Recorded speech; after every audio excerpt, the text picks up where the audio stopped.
sabi naman natin, nagsisi na ako, Brad. Ang pagsisisi naman ay hindi lang hanggang salita.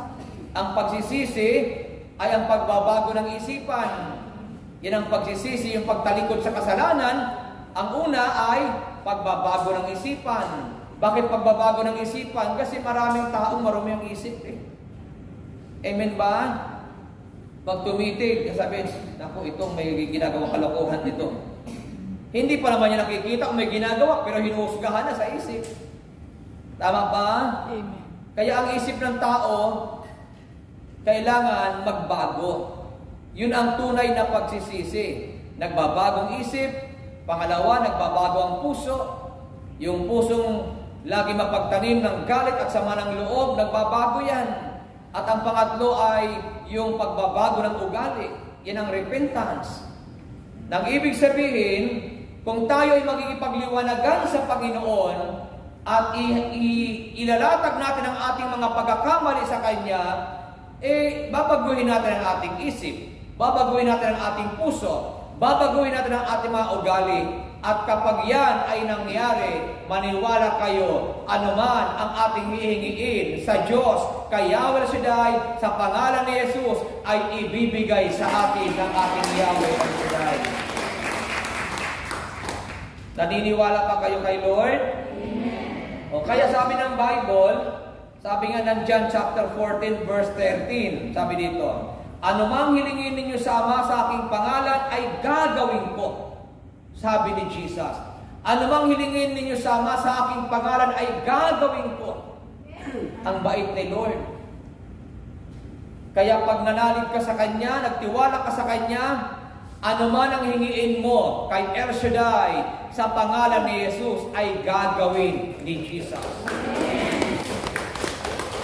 Walang bayad yun. Amen ba?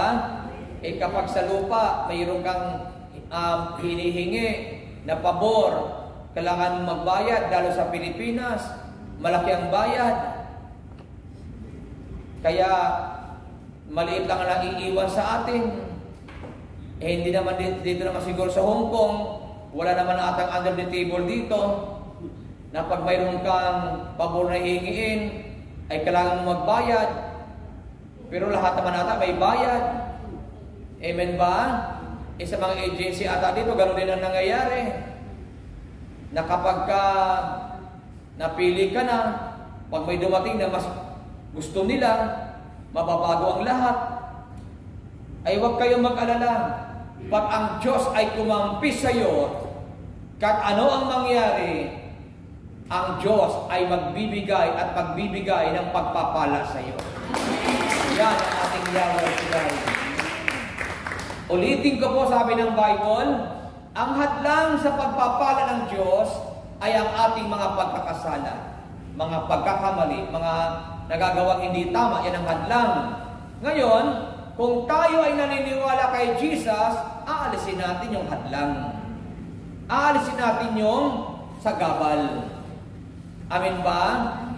Yung kanal na barado. Dito walang baradong kanal dito kasi maganda ang management ng Hong Kong. Pero sa Pilipinas, kaunting ulan lang, baha kaagad. Pero ngayon sa Pilipinas, hindi bumabaha.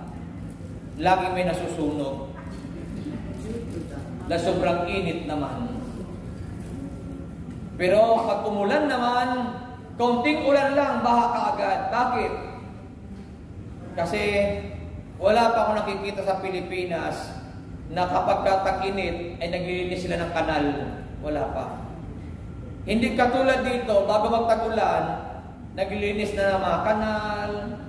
Advance ang bansang ito. Nakakatuwa. Kasabi ko, kailan kaya mangyayari sa Pilipinas na bago magtag-ulan, lahat ng mga kanal ay nililinis na para pag nagtag-ulan, walang baha. Ang Pilipinas baligtad. Hanggat may kanal, may pagkatapunan ng basura. Yan ang ating bansa. Hindi ko naman pinipintasan ang bansa natin kasi ang bansa natin ay maganda. Ang sinasabi ko lang naman ay ang ginagawa ng mga tao. Wala sa ayos. Amen ba? Dito paggawain, nakakatuwa. Aabutan mo ang area, may mga nakalaglag na dahon. Pag dumating mga prayer pattern, mamaya linis ang lahat. At iiwanan ng area, malinis na malinis. Kaya nakakatuwa naman. Pero pagdating sa Pilipinas, hindi natin magawa yun. Bakit hawa-hawa lang yan? Amen ba? Dito kasi nakakahawa kasi siyempre lahat naglilinis. Pagdating naman sa Pilipinas, naglilinis ka na, may magtatapon ng basura.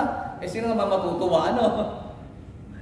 Kaya yun ang ating nakaugalian sa bansa natin. Kaya pagka umulan, baha ka agad. Ngayon, bakit bumaba? Kasi barado. May nakaharang. Ganyan din sa biyaya ng Diyos. Paano magiging daan ng Panginoon kung mayroong nakahadlang, nakaharang sa ating mga panalangin?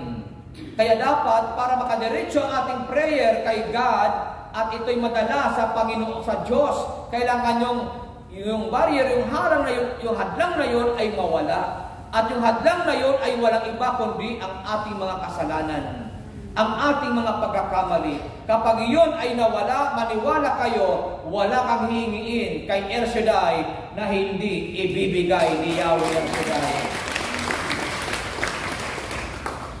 And then, sabi dito, si Jesus ang katotohanan.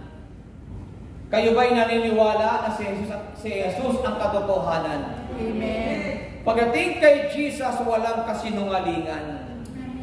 Bakit sinabi ni Lord, o sinabi ng Bible, I am the way, the truth, and the life? Kasi that time, ang mga leaders po ng Israel ay hindi sila naging daan sa dapat at tama. At minsan wala yung katotohanan sa kanila. Kaya sinabi ni Jesus, ako ang daan, ako ang katotohanan. Pagdating kay Jesus, walang kasinungalingan. Lahat ng kanyang sinasabi ay katotohanan. Kaya pag sinabi ng Bible na ang pangako ng Diyos ay magaganap sa atin, magaganap at magaganap nga sa atin ang kanyang pangako. Amen ba? O diba sabi ng banal na kasulatan, kung paanong pinagpala ng Diyos si Abraham, lahat din ng mananalig sa kanya ay kanya rin pagpapalain. Ang Bible mismo nagsasabi na kung paanong pinagpala ng Diyos si Abraham, lahat ng mananalig sa kanya ay pagpapalain din ng Diyos katulad ni Abraham. Amen. Yan po ay katotohanan, kaya magtiwala ka kay Lord. Manalig ka sa Kanya, walang kasinungalingan pagdating sa Diyos. Amen. Kaya pag nanalig ka sa Kanya, makikita ng ating dalawang mata na kung paanong pinagpala ng Diyos si Abraham, ikaw din na nagtitiwala kay Lord, ay mararanasan mo ang biyaya ng ating Yahweh El Shaddai. Ang tanong doon ganito, Brother Rod, paano ba pinagpala ng Diyos si Abraham? O diba? Ang sabi ng Lord kay Abraham, lisanin mo ang iyong bayan, ang tahanan ng iyong ama at ina. Yan ang sabi ng Bible, Genesis chapter 12. Lisanin mo ang tahanan ng iyong ama, o lisanin mo ang iyong bayan, ang tahanan ng iyong ama, at pumunta ka sa lugar na sa lugar na ituturo ko sa iyo. Alam niyo po si Abraham walang pag-aalinlangan. Kahit hindi niya alam kung saan siya pupunta, ginawa niya ang sinabi ng Diyos sa kanya. At ano naman ang ginawa ng Diyos kay Abraham? Habang siya'y sumusunod sa Diyos, siya naman ay pinagpapala ng Panginoon. Payaman ng payaman si Abraham. Pati si Lot na kanyang pamangkin ay yumaman ng yumaman. Bakit? Nakadikit si Lot sa taong pinagpala ng Diyos. Amin ba? Kaya kung gusto mong pagpalain, dumikit ka sa taong pinagpapala ng Diyos. Totoo naman yun. Gusto mong gumanda, dumikit ka sa taong maganda.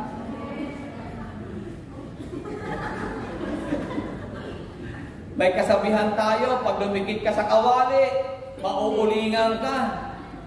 Kaya kung anong klaseng ugali mayroon ka, ibig sabihin, ganyan din ang iyong kaibigan. Bakit? Kung sinong kasama-sama mo araw-araw, magiging ganun ka rin. Amen ba? Kaya yung iba ang lulupit na rin eh. Bakit? Ang kasama mo araw-araw ang lupit sa iyo. Kaya ikaw malupit ka na rin. Gising ba kayo? Amen. Pero si Abraham ay pinagpala ng Diyos dahil sa kanyang pananalig. Kaya naman si Lot na kanyang kasama, kanyang pamangkin, ay pinagpala din ng Diyos. Bakit? Lagi niyang kasama yung taong pinagpala ng Diyos. Kaya kung gusto nyo tumalino, dumikit kayo sa taong matalino. Gusto mong maging makitid ang isipan, dumikit ka sa taong makitid ang isipan. Gusto mong lumawak ang iyong kaisipan, dumikit ka sa taong malawak ang kaisipan. Kaya yung mga taong palabasan ng libro, lumalawak ang kaisipan, tumatalino. Kaya dumikit ka sa mga taong palabasan ng libro, magiging palabasan ka ng libro. Dumikit ka sa taong prayerful, magiging prayerful ka. Dumikit ka sa taong laging tulog,